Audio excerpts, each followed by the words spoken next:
आज जो हमारा टॉपिक है वो है risk management concept types elements and techniques. ठीक है, तो इस टॉपिक के साथ हम आगे बढ़ेंगे कि रिस्क मैनेजमेंट क्या होता है और रिस्क मैनेजमेंट हम करते कैसे हैं। लेकिन इससे पहले कि मैं आपको रिस्क मैनेजमेंट पढ़ाऊं, सबसे पहले मैं आपको बताती हूँ कि रिस्क क्या होता है। देखिए, इंसान का जीवन जो है वो खतरों से भरा हुआ है। हर पल हर मिनट हमारे पास कोई ना कोई रिस्क मौजूद रहता है। आप घर से अगर कॉलेज आते हैं तो आपके ऊपर बहुत सारा रिस्क है कि आपका एक्सीडेंट हो सकता है, आपको चोट लग सकती है, कोई और प्रॉब्लम आ सकती है। तो हर मिनट और हर पल जो है हमारा जीवन जो है वो खतरों से भरा हुआ है। इसलिए रिस्क जो है एक साइकोलॉजिकल और रिलेटिव टर्म है। सेम रिस्क हर आदमी फील नहीं करता कि उसी उसी चीज से किसी व्यक्ति को बिल्कुल डर नहीं लगता और किसी व्यक्ति को बहुत ज्यादा खतरा फील होता है। अब देखिए, अगर हम किसी भी बिजली के तार को छूते हैं तो हमें बहुत ज्यादा खतरा सा फील होता है, लेकिन अगर जो है कोई बिजली वाला वर्कर उस तार को छूता है तो उसे बिल्कुल भी रिस्क फील नहीं होता और वो तुरंत जो है उससे काम करना शुरू कर देता है। ठीक इसी तरह किसी व्यक्ति को पानी में स्विमिंग करने में इतना डर लगता है, कूदने में इतना डर लगता है, और कोई व्यक्ति होता है कि उसको स्विमिंग इतना अच्छा लगता है कि वो तुरंत जो है उसके ऊपर कूद जाता है और आराम से स्विमिंग उसके लिए इतना बड़ा खेल होता है कि वो उस पर आराम से स्विमिंग कर लेता है। इसलिए रिस्क जो है वो एक साइकोलॉजिकल टर्म है और रिलेटिव टर्म है। व्यक्ति टू व्यक्ति, पर्सन टू पर्सन रिस्क की परिभाषा जो है वो चेंज होती रहती है। लेकिन रिस्क की जब हम डेफिनेशन पर आते हैं, डेफिनेटली हमें रिस्क को डिफाइन करना पड़ेगा। तो जिस रिस्क के बारे में हम बात करते हैं वो होता है फाइनेंशियल रिस्क। मैंने आपको ये बात पहले भी समझाई है इस पेपर के अंदर कि कुछ रिस्क ऐसे होते हैं जिसके लॉस को कभी पूरा नहीं किया जा सकता। जैसे कि अगर किसी को ह्यूमन लॉस हो जाता है, इमोशनल लॉस हो जाता है। लेकिन जिस रिस्क को हम कवर कर सकते हैं वो फाइनेंशियल लॉस होता है। तो रिस्क का मतलब है कि वो अनसर्टेनिटी जिसकी वजह से हमें फाइनेंशियल लॉस होता है, या वो अनफॉर्चुनेट इवेंट जिसकी वजह से हमें फाइनेंशियल लॉस होने के चांसेस होते हैं। तो अगर कोई इवेंट आपकी ऐसी है जिसमें कि आपको फाइनेंशियल लॉस होने के चांसेस हैं, दैट विल बी कॉल्ड कि जो है वो आपका कहलाएगा कि ये अनफॉर्चुनेट इवेंट है जिससे कि आपको फाइनेंशियल लॉस हो सकता है। इसी तरह एक और परिभाषा रिस्क की आती है ए एच हिलेट की। ए एच हिलेट ये कहते हैं कि रिस्क का मतलब है, रिस्क एक ऑब्जेक्टिफाइड अनसर्टेनिटी है रिगार्डिंग कि अनडिजायरेबल इवेंट जो होती है वो कैसे अकर करती हैं, या अनडिजायरेबल इवेंट जिनको हम नहीं चाहते वो अचानक से अगर आ जाते हैं तो उनसे हमें कितना लॉस होता है। देखिए, रिस्क के संबंध में तीन वर्ड्स आते हैं, इनमें कंफ्यूज मत होइएगा। पहला वर्ड होता है रिस्क, दूसरा वर्ड होता है पर्ल और तीसरा वर्ड होता है हजार्ड। तीनों में बहुत माइन्यूट सा अंतर है। Risk is a possibility of loss. Risk का मतलब क्या होता है? रिस्क का सिंपल मीनिंग ये होता है कि ये पॉसिबिलिटी होती है लॉस की। पर्ल जो होता है वो किसी भी लॉस का कारण होता है। सपोज कीजिए 2-3 दिन से एक तूफान आया हुआ है जिसका नाम है ताउते। तूफान जो है कारण है जितना भी लॉस हमको हो रहा है, चाहे हमारा शिप डूब गया, चाहे हमारी बोट्स जो है वो खराब हो गई, या बोट्स हमारी टूट गई, या हमारे बिल्डिंग्स हमारी गिर गई। तो जो भी नुकसान है वो पर्ल कहलाता है, जो कि कॉज होता है उस लॉस का वो पर्ल कहलाता है। हैजार्ड क्या होता है? हैजार्ड वो कंडीशन होती है जिससे कि पॉसिबिलिटी इंक्रीज हो जाती है कि वो लॉस हमें कितना ज्यादा होगा। फॉर एग्जाम्पल कि अगर इसी हैजार्ड पे मान लीजिए साइक्लोन आया, तूफान आया तल पे, और एक व्यक्ति का घर पक्का है और एक व्यक्ति की झुग्गी बनी हुई है, तो झुग्गी में पॉसिबिलिटी ज्यादा है कि वो तूफान में जब 185 किलोमीटर की दर से हवाएं चलेंगी तो वो उड़ जाए। तो हैजार्ड जो है वो कंडीशन है जिसमें कि इंक्रीज हो जाती है पॉसिबिलिटी लॉस की। तो इन तीनों का डिफरेंस जो है बड़े ढंग से समझ लीजिएगा कि पर्ल क्या होता है, हैजार्ड क्या होता है और रिस्क क्या होता है। तीनों में बहुत माइन्यूट अंतर है। इससे पहले मैं रिस्क मैनेजमेंट पर हूँ, पहले मैं आपको ये बताती हूँ कि रिस्क के कितनी तरह के रिस्क होते हैं और टाइप्स ऑफ रिस्क क्या होते हैं। रिस्क को हम तीन पार्ट्स के अंदर डिवाइड कर सकते हैं। पहले होते हैं financial and non financial risk, दूसरे होते हैं प्योर एंड स्पेकुलेटिव रिस्क, और तीसरे होते हैं फंडामेंटल एंड पर्टिकुलर रिस्क। अब हम तीनों को डिटेल में पढ़ेंगे वन बाय वन। तो सबसे पहले रिस्क की तरफ हम आते हैं, ये होते हैं financial and non financial risk. Financial यानी कि वित्तीय खतरा, और नॉन फाइनेंशियल का मतलब है गैर वित्तीय खतरा। फाइनेंशियल जैसे कि आपको नाम से ही समझ में आ रहा है, फाइनेंशियल रिस्क वो रिस्क होते हैं जिनको कि हम मॉनेटरी टर्म में मेजर कर सकते हैं, यानी कि मनी के टर्म में आप ये मेजर कर सकते हैं कि व्यक्ति को या किसी ऑर्गेनाइजेशन को कितना नुकसान हुआ है। सपोज हम रिसेंट एग्जांपल लेते हैं ताउते तूफान का। ताउते तूफान की वजह से एक शिप जो था वो समुद्र में डूब गया। अब जो शिप समुद्र में डूब गया तो मॉनेटरी टर्म में आप उसकी वैल्यू को कैलकुलेट कर सकते हैं कि हमारा 1 अरब का नुकसान हुआ या 2 अरब का नुकसान हुआ, या इसकी वजह से हमारी जो टोटल बोट टूट गई या बिल्डिंग्स को जो नुकसान पहुंचा, जो प्रॉपर्टी को नुकसान पहुंचा, इनको हम मॉनेटरी टर्म में कैलकुलेट कर सकते हैं कि टोटल हमारा जो है 5 अरब का नुकसान हुआ या टोटल हमारा जो है वो 6 अरब का नुकसान हुआ। तो जो रिस्क मॉनेटरी टर्म में मेजर किए जा सकते हैं उनको कहते हैं हम फाइनेंशियल रिस्क। इसके अपोजिट होता है नॉन फाइनेंशियल रिस्क, यानी कि गैर वित्तीय खतरे। गैर वित्तीय खतरे या नॉन फाइनेंशियल रिस्क वो होते हैं जिनको मनी के टर्म में मेजर नहीं किया जा सकता। फॉर एग्जाम्पल हम सेम इसी एग्जाम्पल में लेते हैं, ताउते की वजह से जो शिप डूबा उस पर जो व्यक्ति काम कर रहे थे उसमें से 46 लोगों को बचाया नहीं जा सका। तो ये एक नॉन फाइनेंशियल रिस्क है, क्योंकि ह्यूमन लॉस जो आपको हो गया उसको आप लाइफ में दोबारा रिकवर नहीं कर सकते।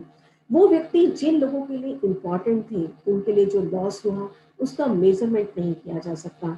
तो नॉन फाइनेंशियल इसी तरह जो 377 आदमी इस शिप के ऊपर थे उनके बहुत सारे वैल्यूएबल्स भी जो थे वो इस शिप में थे, वो भी इस शिप के साथ ही डूब गए। तो नॉन फाइनेंशियल रिस्क में हम वो सारे रिस्क मेजर करेंगे जो कि मॉनेटरी टर्म में मेजर नहीं किए जा सकते। इसी तरह के रिस्क और बहुत सारे भी आ सकते हैं। सपोज कीजिए चॉइस ऑफ ए कैरियर, आप इंजीनियर बनेंगे, डॉक्टर बनेंगे, आप जो है बैंकिंग में जाएंगे, इंश्योरेंस में जाएंगे। वंस आपने कैरियर चूज कर लिया और आप उसमें चले गए तो ये एक फाइनेंशियल रिस्क है। बाद में जाकर के अगर आपको लगता है कि नहीं मैंने गलत चूज कर लिया, या इसी तरह आपका पेपर है या कोर्स है, मान लीजिए अभी आपने इकोनॉमिक्स ऑफ इंश्योरेंस लिया, बहुत सारे बच्चे जिन्होंने इंडस्ट्रियल इकोनॉमिक्स लिया बाद में वो फील करें कि नहीं हमें तो इकोनॉमिक्स ऑफ इंश्योरेंस लेना चाहिए था। तो ये रिस्क है जो ले लिया जिसको बाद में डाइवर्ट नहीं किया जा सकता। तो ये कहलाते हैं आपके financial and non financial risk. दूसरी तरह के जो रिस्क आते हैं वो होते हैं प्योर रिस्क और स्पेकुलेटिव रिस्क। प्योर का मतलब है शुद्ध खतरे। प्योर रिस्क वो होते हैं जिनका जो रिजल्ट होता है या जो आउटकम होता है उसमें हमें लॉस ही लॉस होता है, यानी कि नुकसान ही होगा, कभी फायदा नहीं होगा। मैक्सिमम हम जो है एक ब्रेक इवन पॉइंट पर आ सकते हैं। ब्रेक इवन पॉइंट क्या होता है, माइक्रो इकोनॉमिक्स में आपने ये कंसेप्ट पढ़ा होगा, जबकि फर्म जो है ब्रेक इवन पॉइंट पर आती है।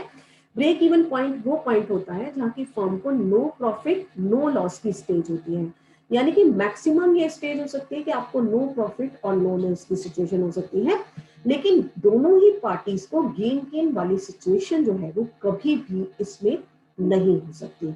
तो ये कहलाते हैं प्योर रिस्क या शुद्ध खतरे।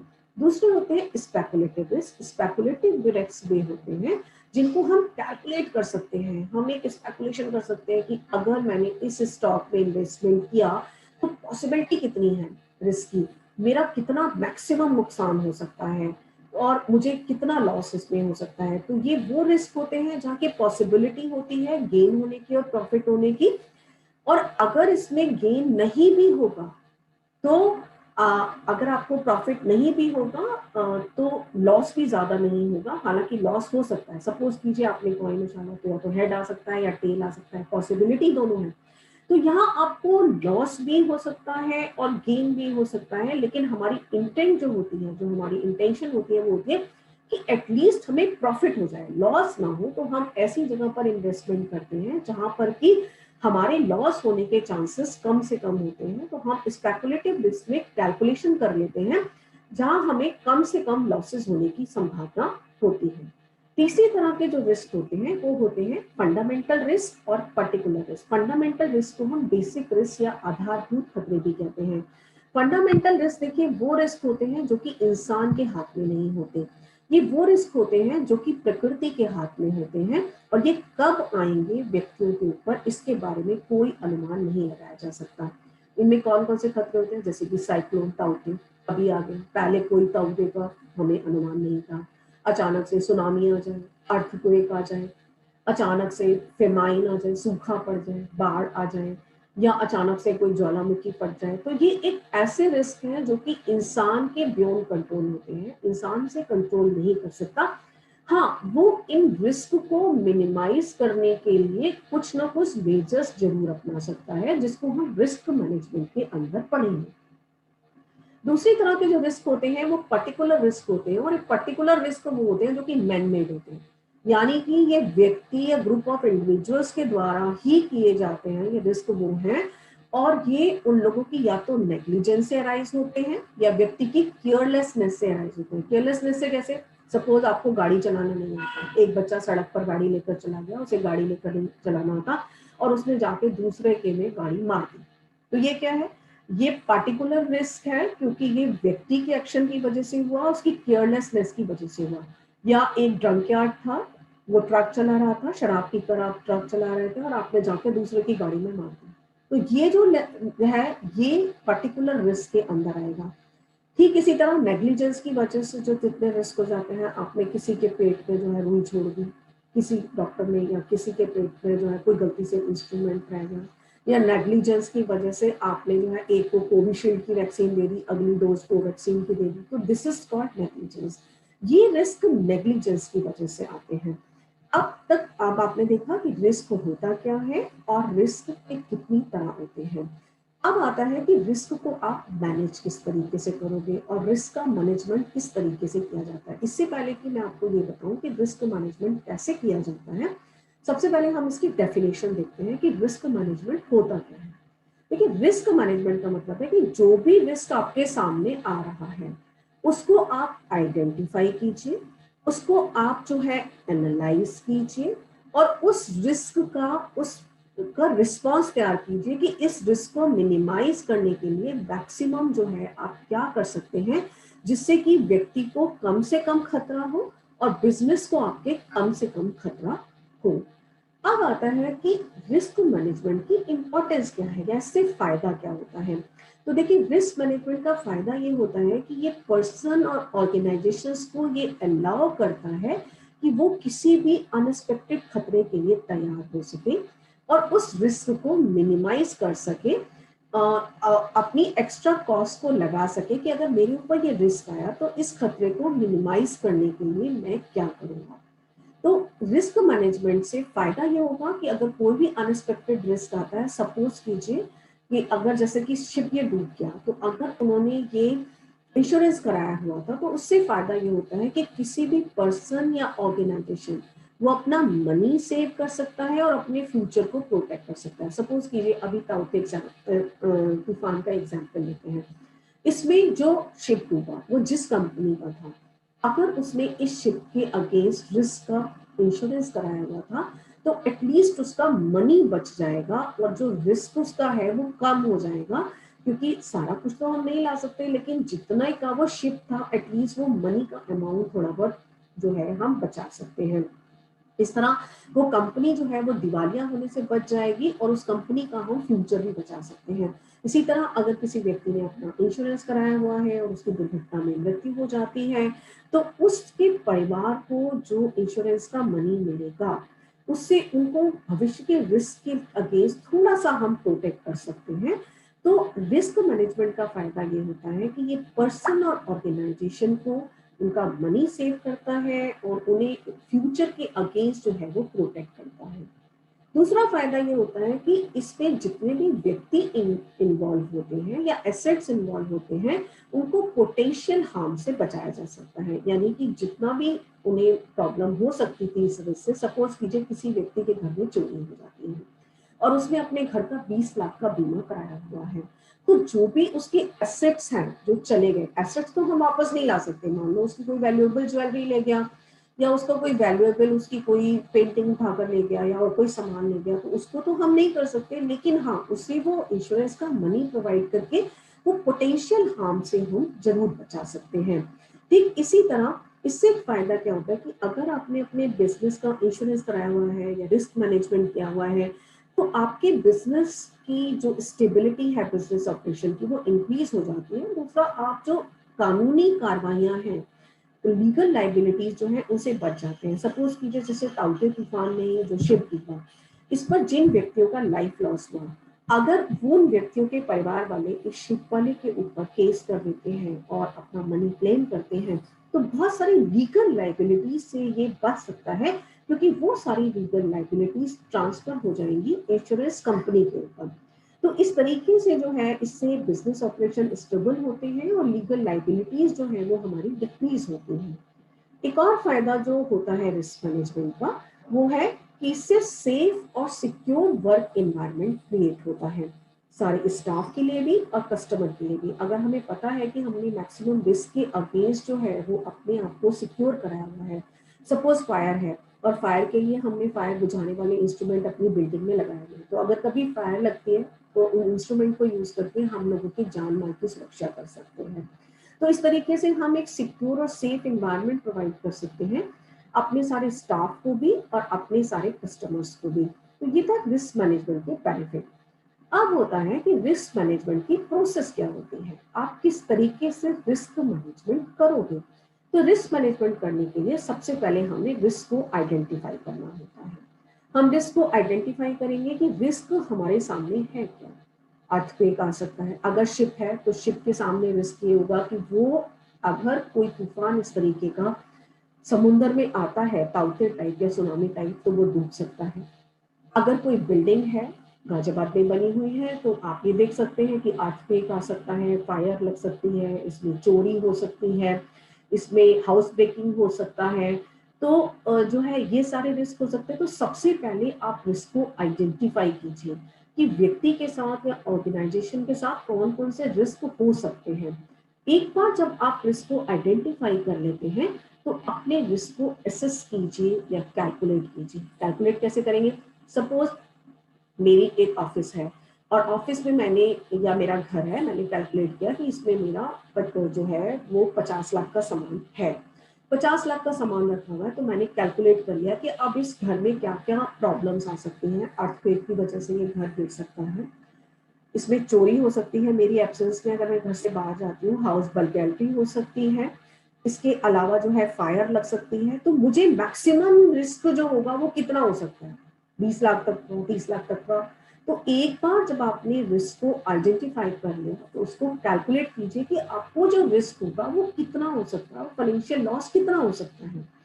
वंस आपने ये कैलकुलेट कर लिया कि आपको रिस्क कितना हो सकता है, तो फिर इस रिस्क को कंट्रोल कीजिए।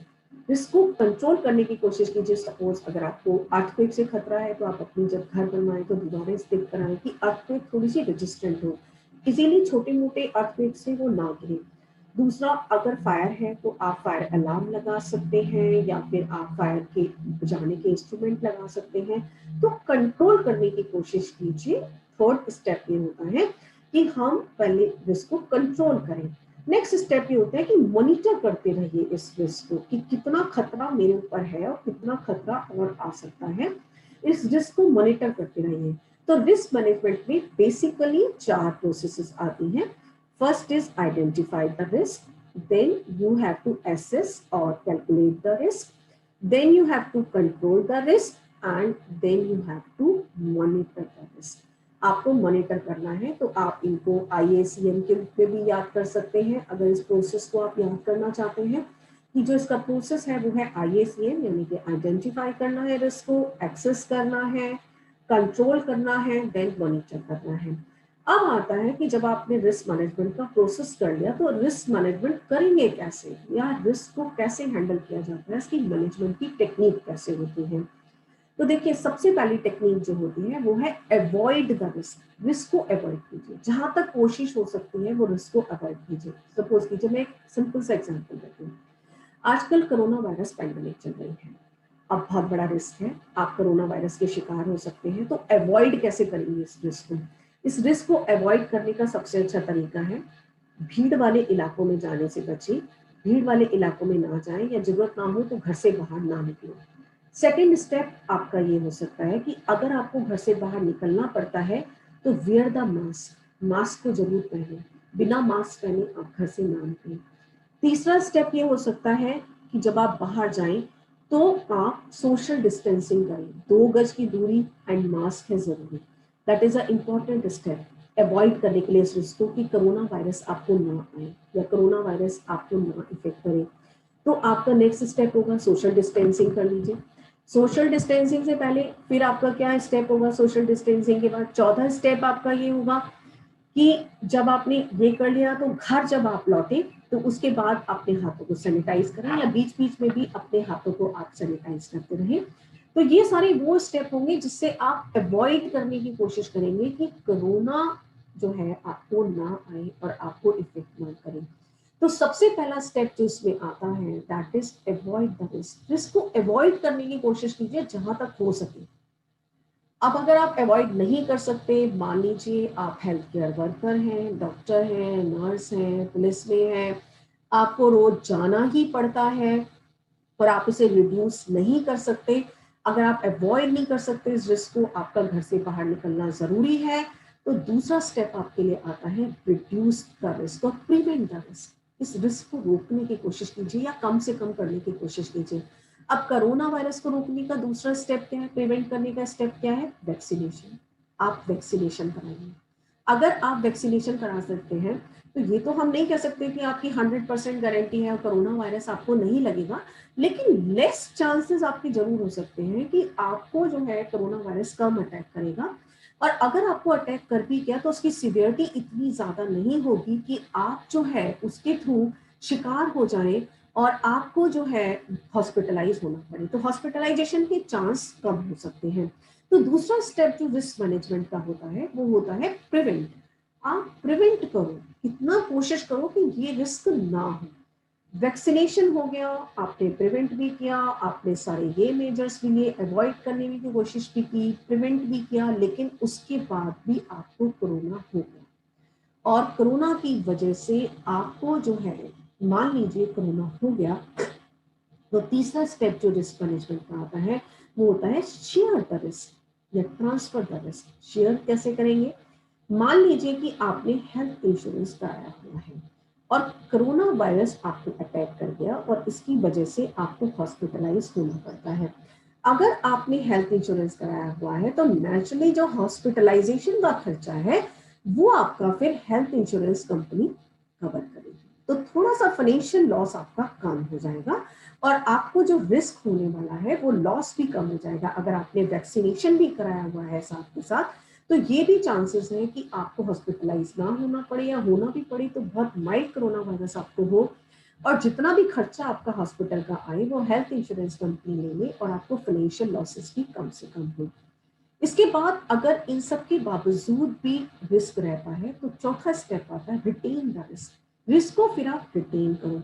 मान लीजिए आप पुलिस वर्कर हैं, मान लीजिए आप डॉक्टर हैं, मान लीजिए आप नर्स हैं, हेल्थ वर्कर स्टाफ हैं जिसका कि जाना ड्यूटी पर जरूरी है और कोरोना वायरस से होना जरूरी है कि आपका सामना हो सकता है, तो फोर्थ स्टेप आता है इसमें रिटेन द रिस्क। ये जो मैंने आपको रिस्क मैनेजमेंट टेक्निक अपनाई है ये हर एरिया में अप्लाई होती है।